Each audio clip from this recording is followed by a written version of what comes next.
Hello friends, welcome to your channel study with Amanpreet Kaur. आज हम लोग आपके लिए कुछ इम्पॉर्टेंट पॉलिटिकल के क्वेश्चंस लेकर आए हैं और आज के क्वेश्चंस काफ़ी ज़्यादा इम्पॉर्टेंट हैं और कई बार एग्जाम्स में पूछे गए हैं। तो चलिए स्टार्ट करते हैं। फर्स्ट क्वेश्चन है, 42वें संविधान संशोधन 1976 द्वारा कौन कौन से शब्द संविधान की प्रस्तावना में जोड़े गए थे? तो दोस्तों 3 नए शब्द जोड़े गए थे। कौन कौन से? समाजवादी, पंथ निरपेक्ष और अखंडता। ठीक है, तो ये आपको याद रखना है। आपको ये भी ध्यान में रखना है कि प्रस्तावना में सिर्फ एक ही बार चेंज लाया गया था। कौन से संशोधन में? तो 42वें संशोधन में।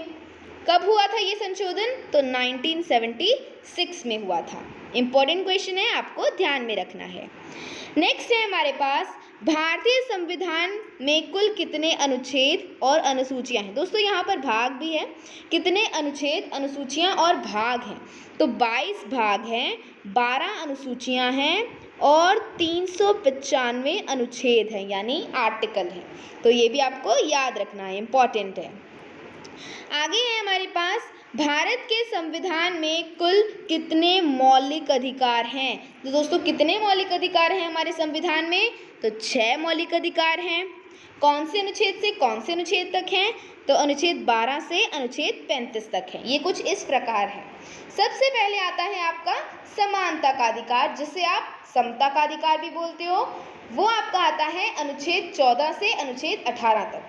फिर आपका आता है स्वतंत्रता का अधिकार, वो है अनुच्छेद 19 से अनुच्छेद 22 तक। फिर आपका आता है तीसरा शोषण के विरुद्ध अधिकार, जो कि है अनुच्छेद 23 और 24 में। फिर आपका आता है धार्मिक स्वतंत्रता का अधिकार, जो कि है अनुच्छेद 25 से 28 तक। फिर है आपका संस्कृति व शिक्षा संबंधी अधिकार, जो कि आपका अनुच्छेद 29 से 30 तक। लास्ट है संवैधानिक उपचारों का अधिकार, जो कि है अनुच्छेद 32 में। ठीक है, तो ये भी आपको याद रखना है कि कौन से अनुच्छेद में कौन सी अधिकार है, कौन सा अधिकार है। तो नेक्स्ट क्वेश्चन है, संविधान के किस भाग में ग्राम पंचायतों की स्थापना की बात कही गई है? दोस्तों किस भाग में ग्राम पंचायतों की स्थापना की बात कही गई है? तो भाग 4 में कही गई है। अगर हमसे अनुच्छेद पूछा होता तो अनुच्छेद 40 में। ठीक है, तो ये इंपॉर्टेंट क्वेश्चन है, आपको याद रखना है। आगे बढ़ते हैं, संविधान के किस भाग में संविधान संशोधन की प्रक्रिया का उल्लेख है? दोस्तों कॉन्स्टिट्यूशन अमेंडमेंट की जो प्रक्रिया है उसका उल्लेख किस भाग में? यहाँ पर भाग पूछा गया है, तो भाग 20 में है। अनुच्छेद कौन सा है? अनुच्छेद है 368, यानी 368। तो ये भी इम्पॉर्टेंट है, आपको याद रखना है। नेक्स्ट है हमारे पास, संविधान के किस भाग में नीति निर्देशक तत्वों का उल्लेख है? दोस्तों नीति निर्देशक तत्वों का उल्लेख तो ये है भाग 4 में। भाग 4 कौन से अनुच्छेद से कौन से अनुच्छेद तक है? तो अनुच्छेद 36 से अनुच्छेद 51 तक है। आपको ये भी याद रखना है कि 51 क्या में क्या है? दोस्तों 51 क्या में है हमारे मौलिक कर्तव्य। ठीक है, तो ये भी आपको याद रखना है। नेक्स्ट क्वेश्चन है, संविधान में कितनी भाषाओं का उल्लेख है? दोस्तों कितनी भाषाओं का उल्लेख है? आई होप सभी को पता होगा कि 22 भाषाओं का उल्लेख है। यदि आपसे पूछा जाए कौन सी अनुसूची में 22 भाषाओं का उल्लेख है, तो 8वीं अनुसूची में। ठीक है, तो ये 20 का करेक्ट आंसर हो जाएगा। नेक्स्ट है हमारे पास, संविधान सभा की प्रारूप समिति के सदस्यों की संख्या कितनी थी? तो दोस्तों संविधान सभा की जो प्रारूप समिति थी उसके सदस्य कितने थे? तो 7 सदस्य थे। ठीक है, यदि आपसे पूछा जाए कि संविधान सभा की प्रारूप समिति के अध्यक्ष कौन थे, तो दोस्तों अध्यक्ष थे डॉक्टर बाबा साहब भीमराव अंबेडकर। ये इसका करेक्ट आंसर हो जाएगा। आगे बढ़ते हैं, भारतीय संविधान की कौन सी व्यवस्था इंग्लैंड से ली गई है, यानी इंग्लैंड के कॉन्स्टिट्यूशन से ली गई है? तो दोस्तों हमारी जो संसदीय प्रणाली है वो इंग्लैंड से ली है। ठीक है, ये आपको याद रखना है। नेक्स्ट क्वेश्चन है, कानून के समक्ष समान संरक्षण, ये जो वाक्य आता है ये कहाँ से लिया गया है? कहाँ से लिया गया है मतलब किस कंट्री के कॉन्स्टिट्यूशन से लिया गया है? तो दोस्तों ये अमेरिका के कॉन्स्टिट्यूशन से लिया गया है। कानून के समक्ष समान संरक्षण अमेरिका से लिया गया है। ठीक है, इंपॉर्टेंट क्वेश्चन है। नेक्स्ट है विधि के समक्ष समानता। गाइज ये जो इम्पोर्टेंट वर्ड आता है, इम्पोर्टेंट लाइन आती है हमारे संविधान में, विधि के समक्ष समानता, ये कौन से संविधान से लिया गया है? तो दोस्तों ये लिया गया है इंग्लैंड के संविधान से। तो इंग्लैंड इसका करेक्ट आंसर हो जाएगा। इंपॉर्टेंट क्वेश्चन है। नेक्स्ट है हमारे पास संविधान की व्याख्याकार और संरक्षक कौन है? तो दोस्तों संविधान की व्याख्याकार और संरक्षक हैं सर्वोच्च न्यायालय। तो सर्वोच्च न्यायालय इसका करेक्ट आंसर हो जाएगा। नेक्स्ट है हमारे पास संपत्ति के अधिकार को मूल अधिकारों से हटाकर कानूनी अधिकार बनाया गया, किस संशोधन में बनाया गया? तो दोस्तों ये था हमारा 44th अमेंडमेंट, जो कि कब हुआ था? 1978 में। ठीक है, तो मैं आपको ये भी बता देती हूँ कि हमारे मूल संविधान में टोटल 7 फंडामेंटल राइट्स यानी कि 7 मौलिक अधिकार थे, जिसमें से आपका एक संपत्ति का अधिकार भी था। फिर अमेंडमेंट 44th अमेंडमेंट जो हुआ था 1978 में, उसमें क्या कर दिया गया? संपत्ति के अधिकार को मूल अधिकारों से हटाकर एक कानूनी अधिकार बना दिया गया। ठीक है, तो ये भी आपको याद रखना है। नेक्स्ट क्वेश्चन है हमारे पास, मतदान की आयु 21 वर्ष से घटाकर 18 वर्ष कर दी गई। तो दोस्तों ये किस संशोधन में किया गया था? तो ये था हमारा 61st अमेंडमेंट जो हुआ था, कब हुआ था? 1989 में। ठीक है, तो उसमें मतदान की आयु 21 वर्ष से घटाकर 18 वर्ष कर दी गई थी। तो इसका करेक्ट आंसर हो जाएगा। नेक्स्ट है हमारे पास धन विधेयक को परिभाषित किया गया है। तो दोस्तों धन विधेयक की परिभाषा, मतलब धन विधेयक की परिभाषा किस अनुच्छेद में है? इस तरह से भी आ सकता है क्वेश्चन। तो ये है अनुच्छेद 110 में। तो 110 इसका करेक्ट आंसर हो जाएगा। नेक्स्ट है हमारे पास धन विधेयक सर्वप्रथम किस सदन में प्रस्तुत किया जाता है? तो दोस्तों धन विधेयक सर्वप्रथम लोकसभा में प्रस्तुत किया जाता है। तो ये लोकसभा इसका करेक्ट आंसर हो जाएगा। नेक्स्ट क्वेश्चन है हमारे पास, किस अनुच्छेद के अनुसार राष्ट्रपति के हस्ताक्षर होने पर ही कोई विधेयक, अधिनियम अर्थात कानून बनता है? दोस्तों हमें पता है कि जब हमारे राष्ट्रपति के हस्ताक्षर होते हैं तभी कोई कानून बनता है, लेकिन ये कहा किस अनुच्छेद में हुआ? तो दोस्तों ये कहा है अनुच्छेद 111 में। तो अनुच्छेद 111 इसका करेक्ट आंसर हो जाएगा। आगे है हमारे पास, किस अनुच्छेद के अनुसार राष्ट्रपति किसी भी लोकसभा को भंग कर सकता है?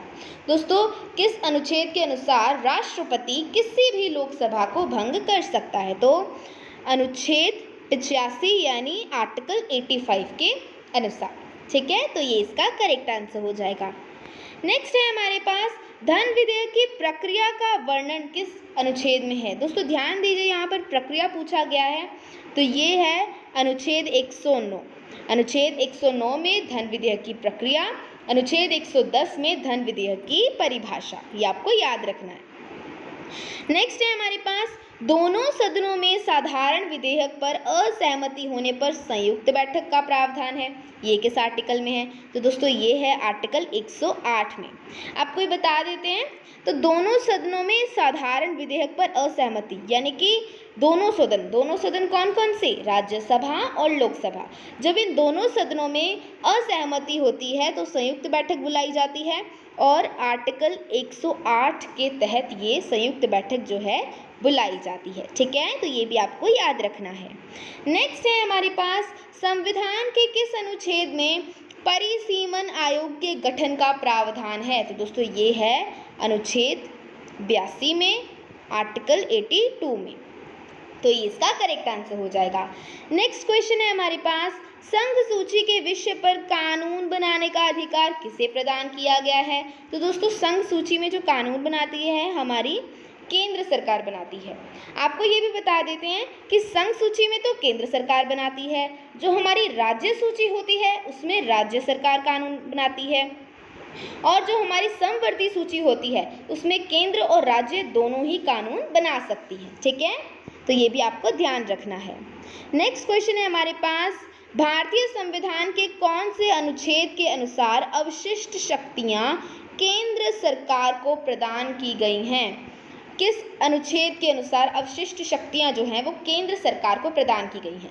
तो दोस्तों ये है अनुच्छेद 248 में, यानी कि आर्टिकल 248 में। तो ये आपको याद रखना है। ये गाइज ये जो हमारा क्वेश्चन है ये काफ़ी ज़्यादा इम्पॉर्टेंट है। ये क्वेश्चन है किसने भारतीय संघवाद को सौदेबाजी वाला संघवाद माना है? बहुत इंपॉर्टेंट है। किसने भारतीय संघवाद को सौदेबाजी वाला संघवाद माना है? तो दोस्तों ये माना है मॉरिस जॉन्स महोदय ने। तो मॉरिस जॉन्स ने ही भारतीय संघवाद को सौदेबाजी वाला संघवाद माना है। तो ये इसका करेक्ट आंसर। नेक्स्ट क्वेश्चन है, वर्तमान में मौलिक कर्तव्यों की संख्या कितनी है?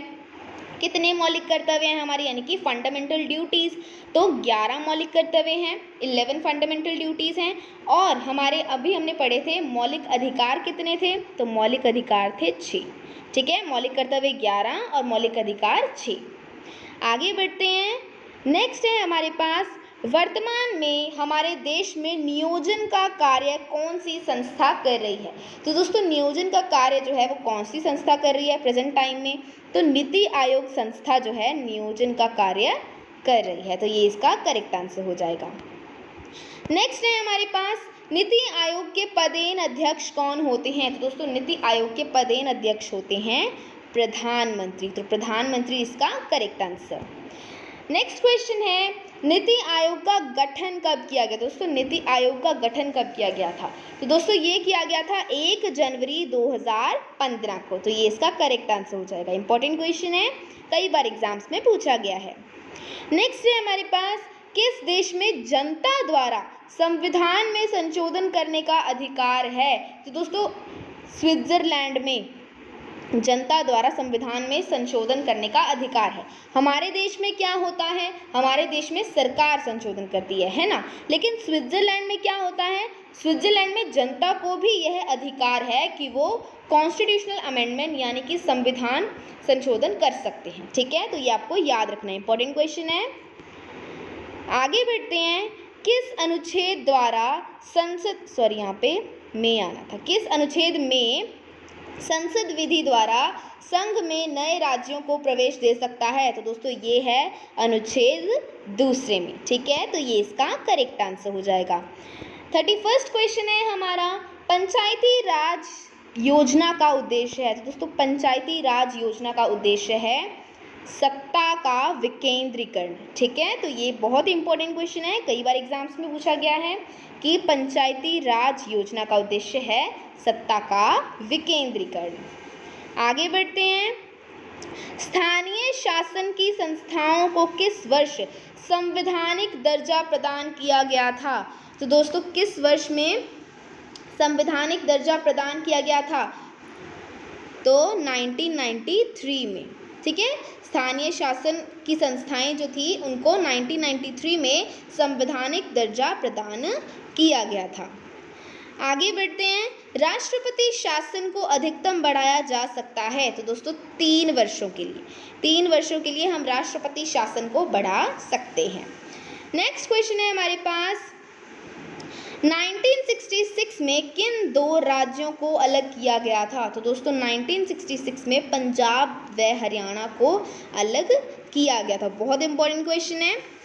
लास्ट एंड बहुत ही इंपॉर्टेंट क्वेश्चन है हमारा, भारत के न्यायपालिका की संरचना किसके समान है? दोस्तों हमारी जो जुडिशरी है, न्यायपालिका मतलब जुडिशरी की जो संरचना है वो किसके समान है? कई बार एग्जाम्स में पूछा गया है, तो ये है पिरामिड के समान। ठीक है, तो पिरामिड इसका करेक्ट आंसर हो जाएगा, ये आपको याद रखना है।